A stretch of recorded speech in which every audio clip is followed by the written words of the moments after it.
Akkam jirtu hordoftoota xiyyaatiif har'as viidiyoo biraa qabadhee isinii dhufeera. Har'ammoo mataa keenya kan nu laaffisu akkasumas kan nu dheeressuu fi akka hin buqqaane kan nu gargaarudha. Dibatni kun kan irraa qopheessu suunqoo irraa qopheessa. Akkuma argitan asitti suunqoo ni qaba.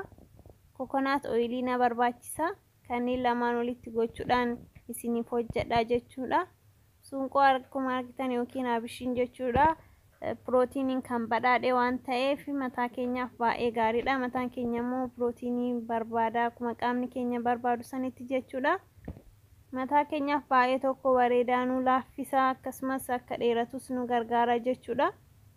Asitti bishaan irra kaa'ee jira. Bishaan kiyya danfee eegasii suunqoo kiyya itti buusadha jechuudha. Diqqoomatti yoo gootan inni hin baa'ata waan ta'eef haguma guyyaa takkaaf dibattan yookiin haga torbaan lamaanii turuu danda'a firiija keessa jechuudha.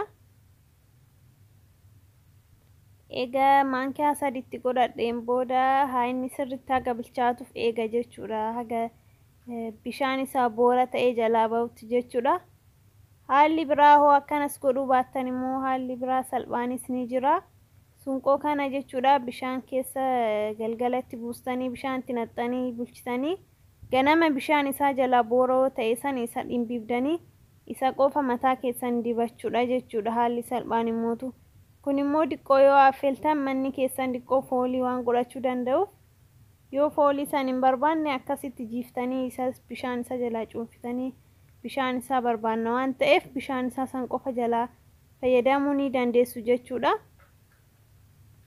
Asitti akkuma argitan bishaan isaa jalaa cuunfadhaa jira. Kabilchaate kanas singatu daakeetiniin akka maaksii fayyadamaa jechuudha.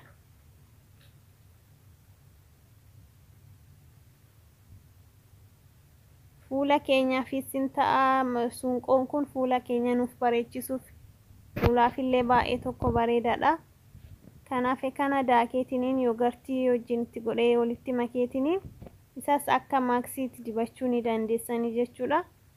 Asitti kokonaat ooyilii maankaa lamatti buusadha. Kokonaat ooyilii warri mataa keessaniif isin hin tasmaamne yoo jiraate oliif ooyilii itti gochuu ni dandeessanii bakkee kanatti.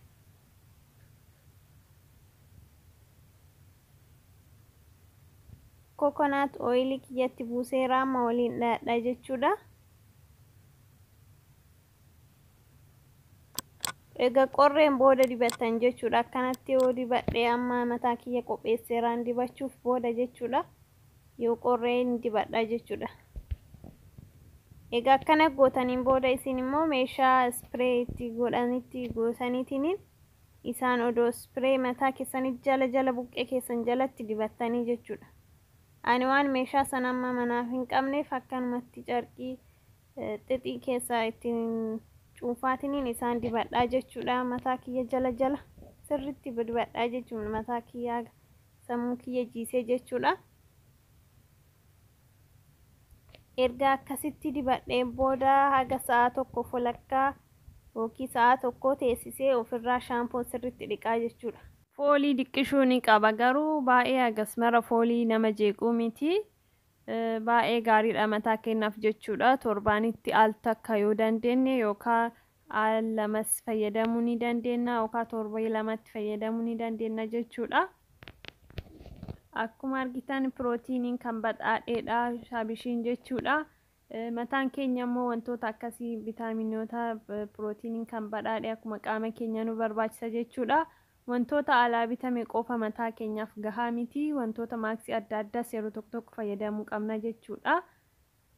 Viidiyoon har'aa kana fakkaata. Yoo jaallattan like, share, comment, subscribe gochuu hin dagatina. Hanga viidiyoolee biraa qabadhee isinii dhufuutti kan har'aa xumeereera. Nagaatti isiniin jedha. Fayyaa naa ta'a.